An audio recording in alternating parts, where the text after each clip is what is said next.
Hello friends, welcome to MR classes study. तो मेरा नाम है रोहित गुप्ता और मैथ्स में हमारा टॉपिक चल रहा था ज्योमेट्रिक प्रोग्रेशन। तो आज हम उसका सेकंड पार्ट लेकर आए हैं। तो चलिए स्टार्ट करते हैं। तो पहला क्वेश्चन है 9 + 99 + 999 + 9999 प्लस ऐसे करके हमें 100 टर्म दिए हैं, 100 पद दिए हैं और हमसे 100 पदों का योगफल पूछा है। तो चलिए इस टाइप के क्वेश्चंस को कैसे करते हैं। तो इस टाइप के क्वेश्चंस में हमें करना ये है कि 9 को हम 10 माइनस 1 कर सकते हैं, बिल्कुल कर सकते हैं। 100 को हम 100 माइनस 1 कर सकते हैं और 100 को हम 10 की पावर 2 माइनस 1 कर सकते हैं, ठीक है। 999 को हम 1000 माइनस 1 कर सकते हैं और 1000 को हम 10 की पावर 3 माइनस 1 कर सकते हैं, ठीक है। और आगे भी यही प्रोसेस चलता रहेगा। यहाँ पे आ जाएगी 100वीं टर्म, ठीक है। उसके बाद यहाँ पे चलिए मैं एक लाइन और एक्स्ट्रा लिखवा देता हूँ। जब सॉरी वीडियो कट गई थी तो यहाँ पे मैं दोबारा बता देता हूँ। जब मैंने यहाँ पे ब्रैकेट हटाई तो कुछ इस प्रकार से आ गया। उसके बाद मैंने जो 10 की जो टर्म्स थी उनको मैंने एक जगह कर लिया और प्रत्येक टर्म से माइनस बनाएगा, प्रत्येक टर्म से माइनस बनाएगा। जैसे पहली टर्म से -1, दूसरी टर्म से भी -1, तीसरी टर्म से भी -1। इसी प्रकार यहाँ पे 100 टर्म्स हैं तो 100 टर्म से माइनस बनाएगा तो वो जुड़ के हो जाएगा माइनस का 100, ठीक है। उसके बाद हम इसको देख रहे हैं, ये एक गुणोत्तर श्रेणी है, ठीक है, जहाँ पे a की वैल्यू 10 है, r की वैल्यू क्या है तो 10 की पावर 2/10 बराबर 10। तो r की वैल्यू भी यहाँ पे 10 है। n की वैल्यू क्या है तो n की वैल्यू है 100, मतलब 100 पद है ना, ठीक है। तो चलिए, तो गुणोत्तर श्रेणी में मैंने n पदों का योगफल का एक फॉर्मूला लिखवाया है, Sn बराबर a r की पावर n-1/r-1, ठीक है। तो चलिए यहाँ पे मुझे 100 पदों का योगफल निकालना है। तो n की जगह 100 आ गया, a की वैल्यू क्या है 10, r की वैल्यू क्या है 10 की पावर 100 -1/10 -1, ठीक है। उसके बाद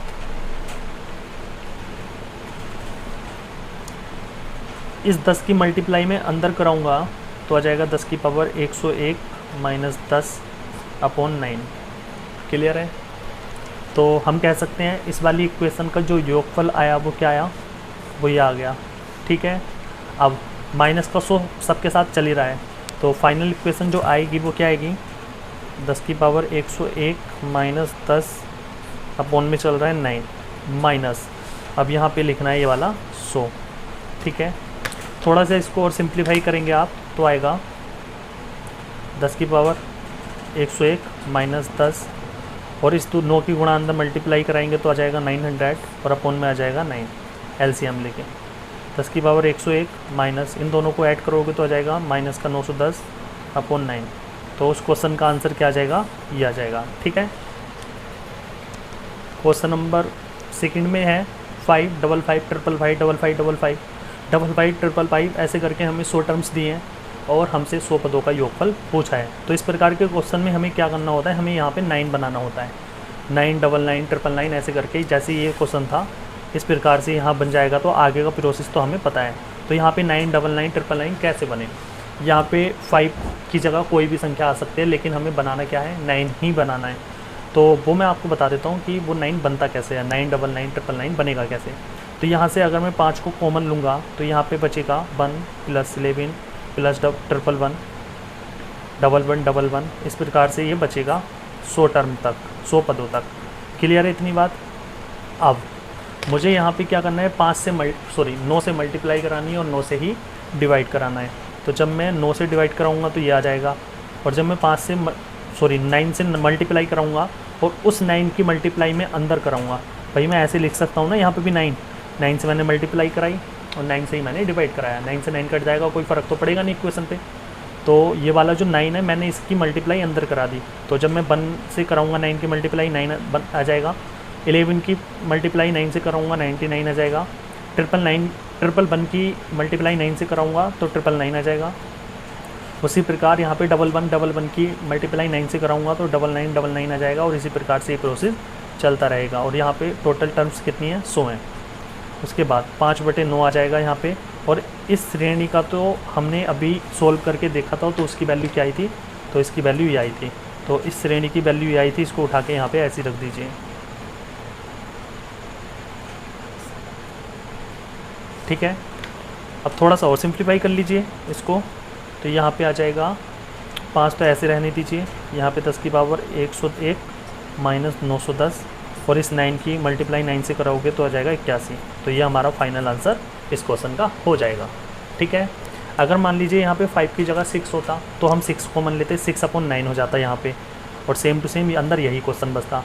अगर कोई भी डिजिट होती तो उसको कॉमन लेके 9 से मल्टीप्लाई कराएंगे और 9 से ही डिवाइड कराएंगे, और मल्टीप्लाई जिस संख्या से कराएंगे उसके अंदर मल्टीप्लाई करा के हम फाइनल उसको आंसर दे सकते हैं। क्वेश्चन नंबर 3 में दिया है 16, 8, 4, 2, और इस प्रकार से ही प्रोसेस चल रहा है। कहाँ तक, इनफाइनाइट तक चल रहा है, ये इन्फिनिटी तक चल रहा है, और या हिंदी में हम बोल सकते हैं अनंत पदों तक चल रहा है। और हमसे क्वेश्चन में पूछा है कि बताइए अनंत पदों का योगफल क्या होगा। तो जब भी हमसे गुणोत्तर श्रेणी में जीपी में अनंत पदों का योगफल पूछेगा तो उसका फॉर्मूला है एस अनंत या इन्फिनिटी a/1 - r। बस जहाँ पे ए क्या है, पहला पद, आर क्या है, कॉमन रेशियो मतलब सार अनुपात। तो ए की वैल्यू यहाँ पे है 16, आर की वैल्यू है 8/16 बराबर 1/2। तो आर की वैल्यू क्या है, 1/2। तो बस यहाँ पे अनंत पदों का योगफल का फॉर्मूला लगा दीजिए। ए की वैल्यू है 16, 1 - आर की वैल्यू है 1/2। तो 16, 1 में से आधा जाएगा तो बचेगा आधा, और ये वाला 2 पर पहुँच के हो जाएगा 32। तो अनंत पदों का योगफल क्या आएगा, 32 आएगा इस वाली इक्वेशन में।